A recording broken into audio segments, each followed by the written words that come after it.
You're tuned in to the Dr. Kinney Show, and I'm your host, Dr. Erin Kinney, a naturopathic doctor and speaker dedicated to unraveling the mysteries of your body and guiding you back into balance. Let's get started. Hey everyone, welcome back to another episode of the Dr. Kinney Show. Wow, it feels really good to say that. It has been a minute since I've been here, and I want to talk about kind of where I've been and what I've been doing.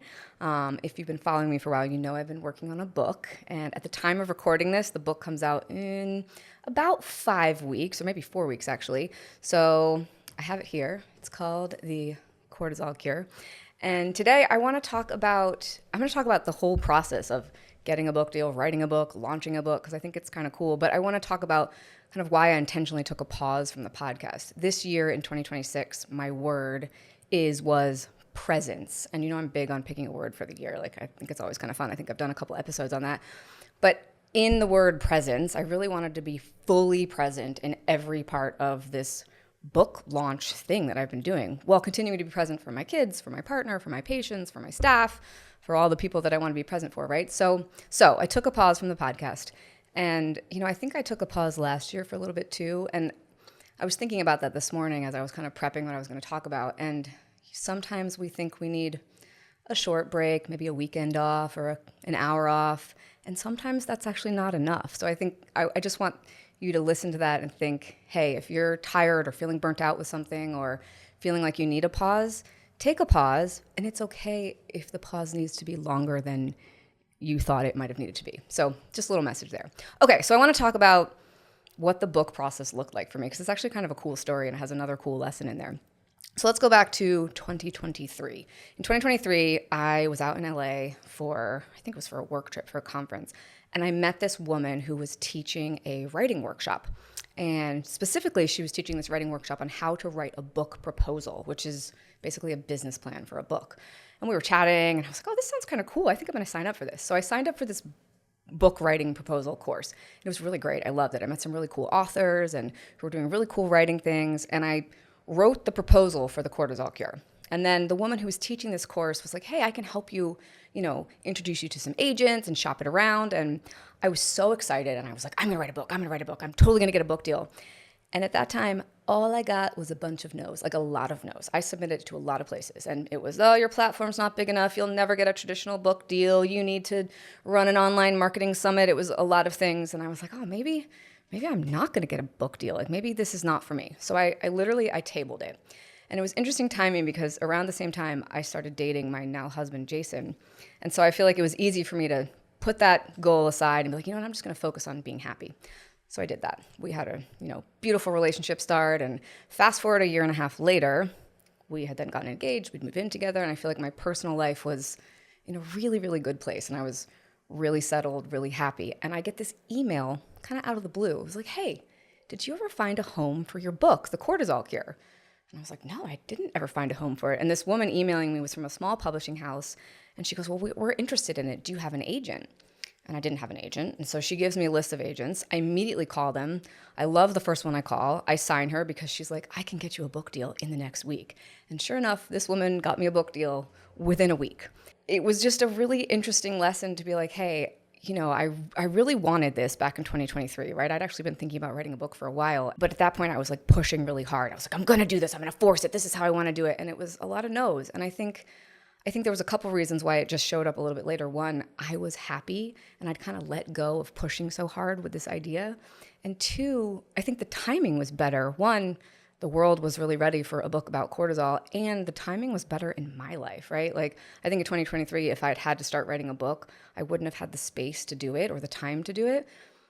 But when I got the book deal, it was like, oh yeah, this is going to be easy. I'm going to really enjoy this process. So I share that story because it's an interesting one on I think kind of like manifesting, right? If there's something that you're wanting, when we push really hard and we try to force the process, sometimes it backfires on us. And this could be whether you're trying to make a change in your health or change with your body, you're looking for love, you're looking for a new job.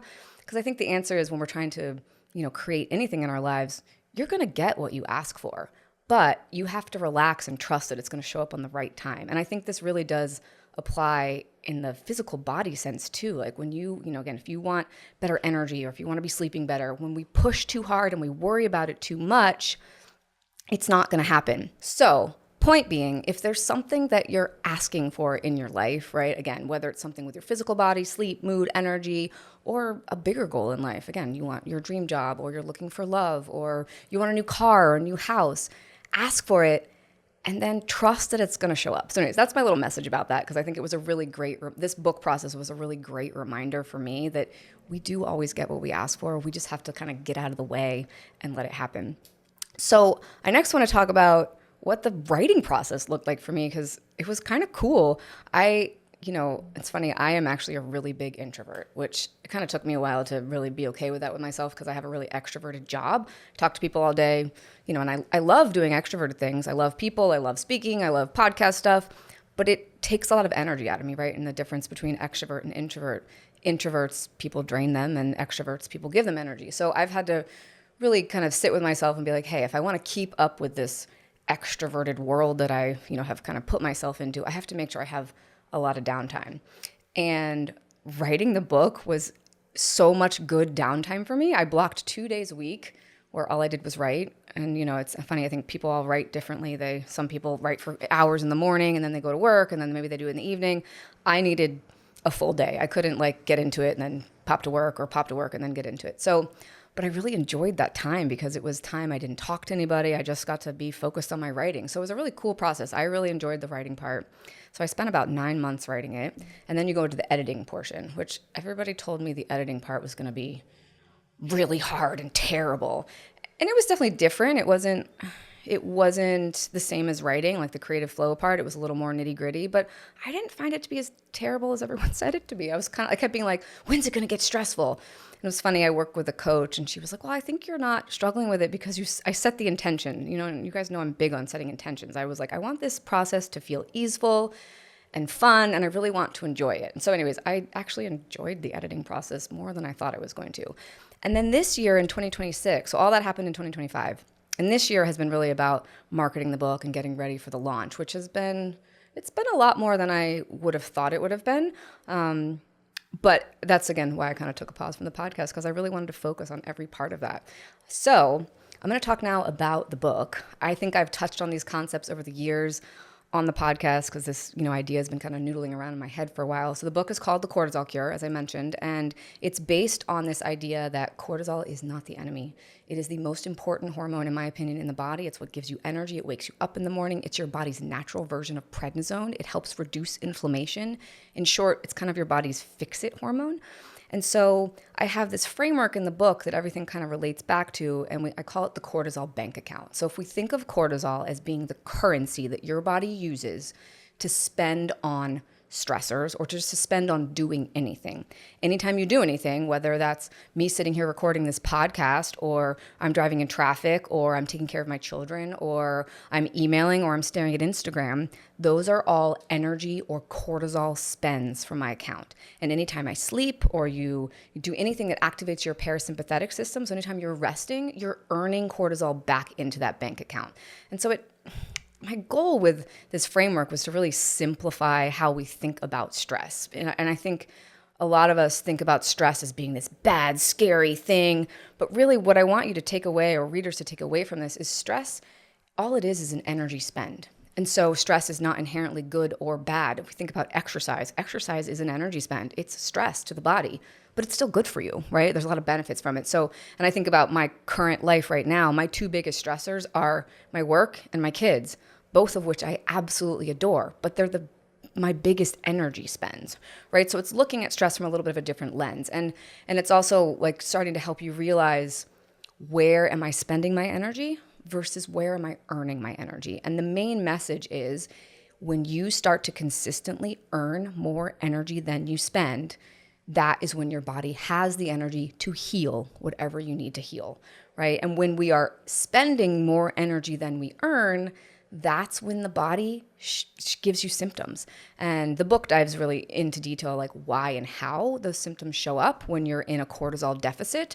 And some of it comes from your body will overcompensate by making extra adrenaline, which makes you not feel good. And then after it does that for a while, it'll start to steal from your sex hormones because the body has to keep that cortisol account full, just as if you'd have to keep your primary checking account full so you can spend things on life, right? So the book explains a lot of that in detail. And then the chapters talk about, hey, I want to have more energy. I want to sleep well. I want to have a better sex drive. I want to have better digestion. I want a happy mood.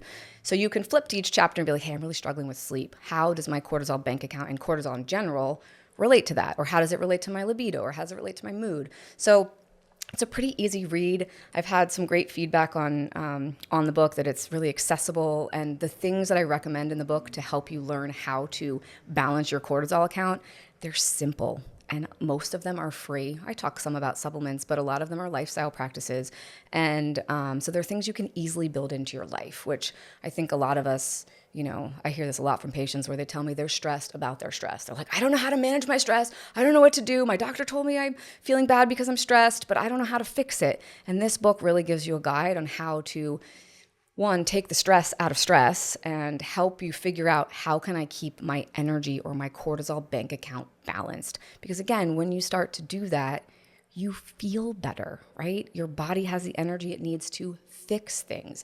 Because I can't tell you how many patients that come in and see me, and they have all these wacky, weird symptoms, but their general blood work looks more or less fine. But when we go look at their cortisol level, oftentimes it's really low, and usually they're shocked. Like, what do you mean I have low cortisol? I've been stressed for so long. How could that stress hormone be low? I thought it would be high. But what happens is, probably it was high for most of these people at some point, but when cortisol is high on a lab test, it means you're in a high spend state. And if you go through a long period of time where you're spending a lot of your energy or a lot of your cortisol, eventually your account is going to get low and you're going to have low cortisol. I remember this patient a couple weeks ago, she was like, oh, I'm so happy I saw my blood work. My cortisol was really low. That must be good. And I was like, no, that's probably the reason. And she feels terrible. I was like, the reason you're feeling so terrible is your cortisol is like a 7. And I talk about some lab values in the book, but ideally, if you're listening to this, you're like, hey, I just had my cortisol checked. The reference range for morning cortisol, which is when you want to check it for blood work, so we can see what your cortisol is doing in the morning, is from 6 to 20. Ideally, in the morning, you want your cortisol between 15 and 18. That's what wakes you up, that peak of cortisol, and slowly it falls off throughout the day. So we see this cortisol bank account analogy beautifully when you look at the circadian rhythm in the body. So cortisol is at its peak in the morning, and as we go about our day and we spend energy, the levels slowly fall. It should be at its lowest right before sleep. And then as you sleep, your cortisol levels rise. So it's like you're resting, your bank account fills back up. And then it should be high in the morning, and then that cycle should continue. But if you're starting your day off with low cortisol, sometimes we'll have a dysregulated thing and it will rise throughout the day.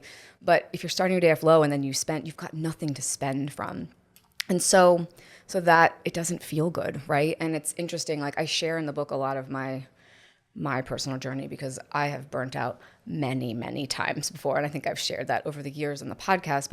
And it's interesting, like I share 3 big burnouts that occurred in my life, and they all showed up differently symptom-wise. Like sometimes the main symptom was extreme fatigue and joint pain. Sometimes the main symptom could be your digestion goes really off. Sometimes the main symptom can be mental, emotional. Like I had a serious crash in 2021 and I was suicidal, like extremely depressed. Everything else in my body felt okay, right? So it's understanding that, low cortisol can impact the body in a lot of different ways, and it doesn't necessarily always have to be the same way. So this is why it can be confusing as a patient, because you're like, wait a second, I'm having all these different symptoms.